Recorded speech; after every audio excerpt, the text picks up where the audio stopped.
Sa isang tahimik na subdivision sa lungsod ng Calamba, Laguna, may dalawang mag-asawa na halos hindi na mapaghiwalay dahil sa sobrang lalim ng kanilang samahan.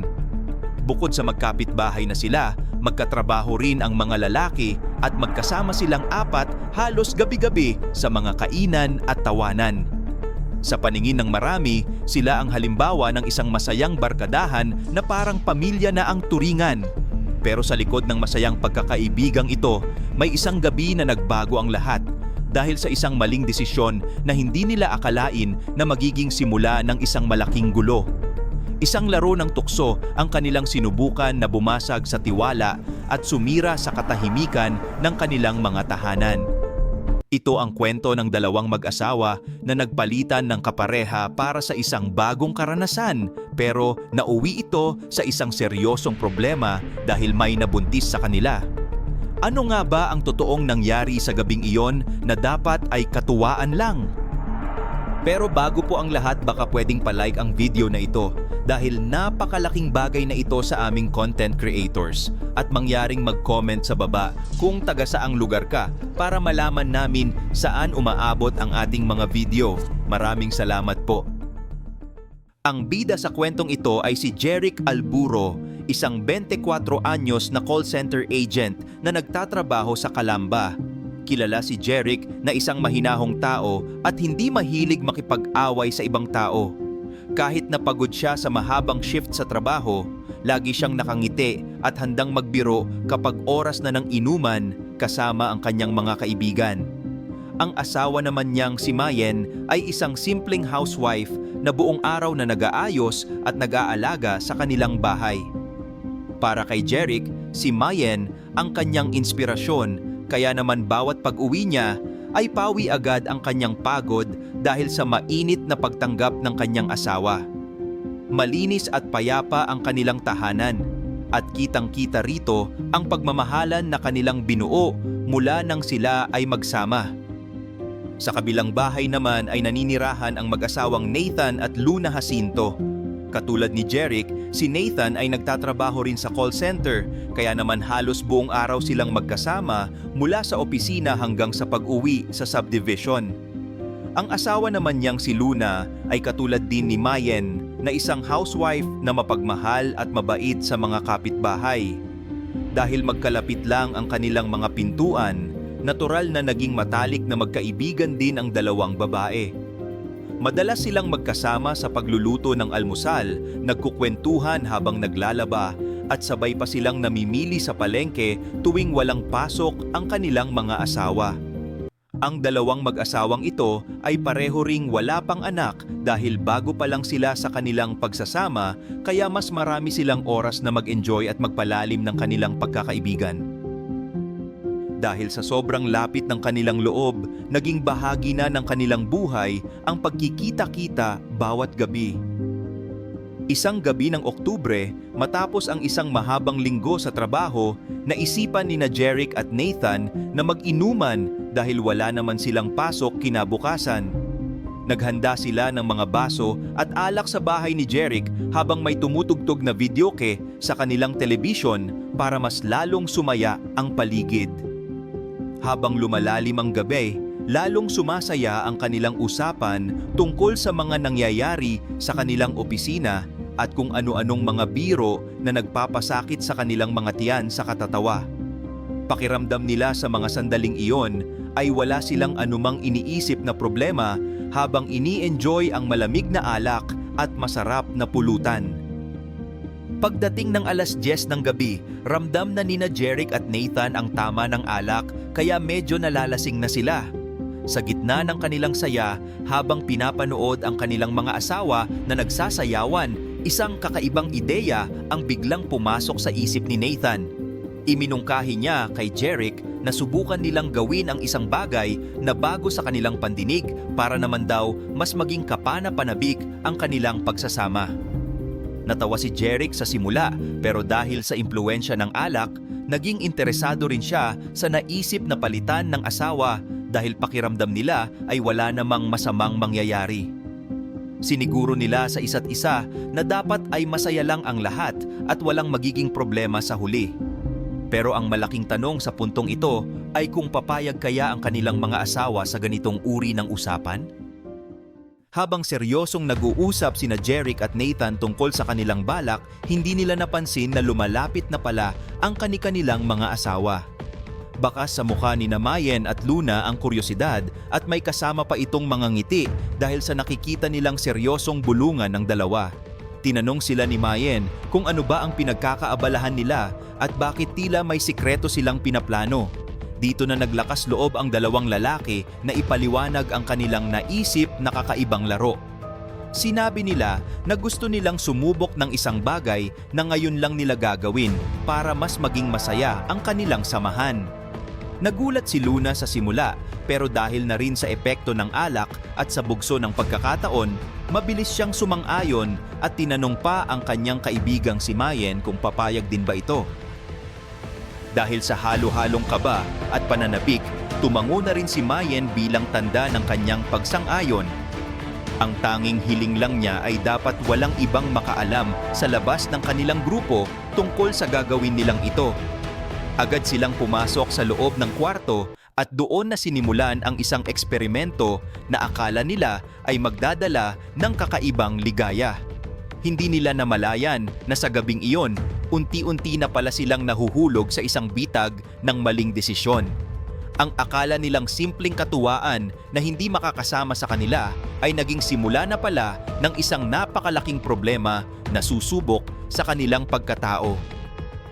Sa mga sumunod na pagkakataon, naging madalas na ang kanilang pag-uulit sa ganitong uri ng bonding game.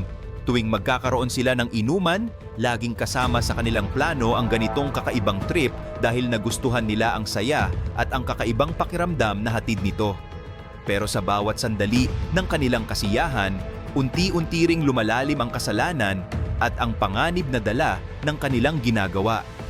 Sinasabi nga ng marami na ang paggawa ng mali kahit gaano pa ito kasaya sa simula, ay laging may katumbas na sakit o karma na darating sa oras na hindi mo inaasahan. At ang karmang ito ay hindi nagtagal at agad na kumatok sa kanilang mga pintuan.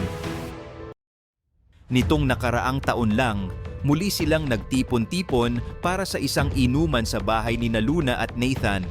Gaya ng dati, puno ng musika at tawanan ang buong gabi habang sila ay nagsasaya. Pero matapos ang gabing iyon, isang hindi inaasahang balita ang gumulantang sa kanilang lahat.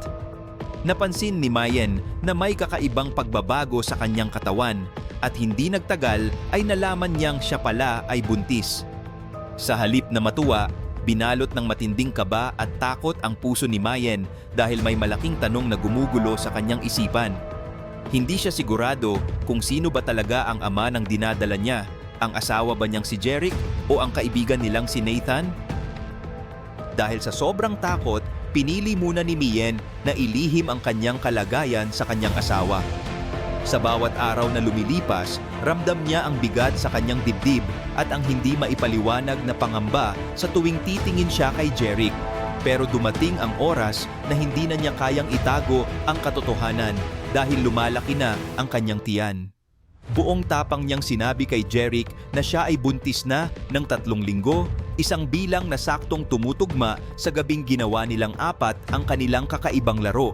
Halos hindi makahinga si Mayen sa nerbiyos habang nagpapaliwanag dahil alam niyang ang balitang ito ang babago sa takbo ng kanilang buhay mag-asawa.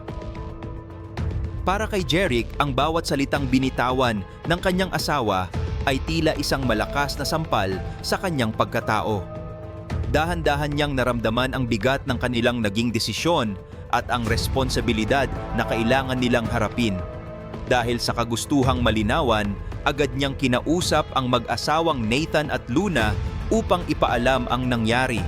Habang nakaupo silang apat, kitang-kita ang tensyon at walang sino man ang gustong unang magsalita. Diretsahang sinabi ni Jeric kay Nathan na malaki ang posibilidad na ito ang ama ng bata dahil sa timing ng kanilang huling pagsasama. Pero sa halip na aminin ang responsibilidad, biglang tumayo si Nathan at galit na itinanggi ang lahat. Sinabi niya na wala siyang matandaan dahil sa sobrang kalasingan at wala siyang ginawang anuman kay Mayen. Dito na nagsimulang mag-apoy ang galit sa pagitan ng dalawang magkaibigan, habang ang selos at sakit ay unti-unti nang lumalamon sa kanilang samahan. Sa mga sandaling iyon, hindi maalis sa isip ni Jeric ang sakit tuwing naiisip niya na may nangyari sa pagitan ni Nathan at ng kanyang asawa. Kahit alam niya sa sarili niya na may ginawa rin sila ni Luna, hindi pa rin niya matanggap ang katotohanan na baka iba ang ama ng batang dinadala ni Mayen. Dahil sa tindi ng kanyang galit at pagkadismaya, hindi na nakapagpigil si Jeric. Kahit alam niyang mas malaki at mas malakas si Nathan kaysa sa kanya, pilit pa rin siyang sumugod para makipaglaban. Ang bawat galaw ni Jeric ay puno ng puot at determinasyon na ipakita na hindi siya basta-basta magpapaapi sa kanyang kababata. Pero dahil sa laki ni Nathan, mabilis itong nakaganti at dito na nagsimula ang isang matinding pakikipagbuno sa loob ng silid. Sinubukan ni Mayen at Luna na awatin ang kanilang mga asawa, pero dahil sa tindi ng gulo at init ng ulo ng dalawa, hindi sila agad napahinto. Ramdam ang bigat ng loob at desperasyon sa bawat suntok at tulak na nangyayari sa loob ng bahay. Pero sa isang iglap, biglang tumigil ang lahat nang mapansin ni Nathan na hindi na pala gumagalaw si Jeric. Binalot sila ng matinding takot, kaya agad nilang isinugod si Jeric sa pinakamalapit na ospital dahil bawat segundo ay mahalaga para sa kanyang buhay. Subalit makalipas ang kalahating oras, idineklara ng mga doktor na pumanaw na si Jeric dahil sa matinding pinsala na natamo ng kanyang utak. Ang trahedyang ito ay nag-iwan ng sugat na habang buhay nilang dadalhin. Sa gitna ng matinding dalamhati, pinili ni Mayen na kumilos ng mabilis dahil alam niyang kailangan niyang mabigyan ng katarungan ang kanyang asawa. Alam niyang si Nathan ang may gawa nito, kaya agad siyang nagtungo sa istasyon ng pulisya upang isumbong ang buong pangyayari. Sa kanyang pakikipag-usap sa mga awtoridad, malinaw niyang inilahad kung paano nauwi sa pambubugbog ang kanilang pagtatalo. Mabilis na rumesponde ang mga pulis sa bahay ni Nathan at doon ay agad siyang naaresto nang hindi na nakagawa pa ng anumang pagtatangka na tumakas. Habang dinadala si Nathan ng mga pulis, ramdam ng lahat ang bigat ng kasalanang kanyang nagawa na nagmula lang sa isang maling laro sa loob ng kwarto. Matapos maihatid sa huling hantungan si Jeric, unti-unting inayos ni Mayen ang kanyang sarili sa kabila ng pangungulila. Napagdesisyunan niyang ibenta ang kanilang bahay dahil sa bawat sulok nito ay naaalala lang niya ang masasakit na nangyari. Umuwi siya sa probinsya ng Negros sa piling ng kanyang mga magulang at doon ay isinilang niya ang isang inosenteng sanggol na hanggang ngayon ay hindi pa rin sigurado kung sino ang tunay na ama. Sa bawat yakap niya sa kanyang anak, tanging pag-asa na lang ang kanyang pinanghahawakan habang pilit na nagpapakatatag para sa kanilang kinabukasan. Samantala, tuluyan na ring tinalikuran ni Luna si Nathan dahil sa bigat ng kasong kinakaharap nito at nagpa siya ring lumayo para makapagsimula ng bagong buhay na malayo sa masakit na nakaraan. Ang kwentong ito ay isang malinaw na paalala sa ating lahat na ang paghahangad ng panandaliang saya sa maling paraan ay may kaakibat na masakit na bunga. Ang pakikipagpalitan ng asawa, kahit pasabihing ito ay isang biro o eksperimento lang, ay kailanman hindi naging tama sa mata ng lipunan at higit sa lahat sa mata ng Diyos. Ang bawat maling hakbang na ating ginagawa ay nagiiwan ng malalim na sugat hindi lang sa ating mga relasyon, kundi maging sa buhay ng mga taong mahalaga sa atin. Huwag na ninyong hayaan na ang tukso ang maglaro sa inyong mga pamilya dahil sa huli, ang katapatan at pag-iingat pa rin ang tanging paraan para mapanatili ang tunay na kapayapaan at pagmamahalan sa loob ng tahanan.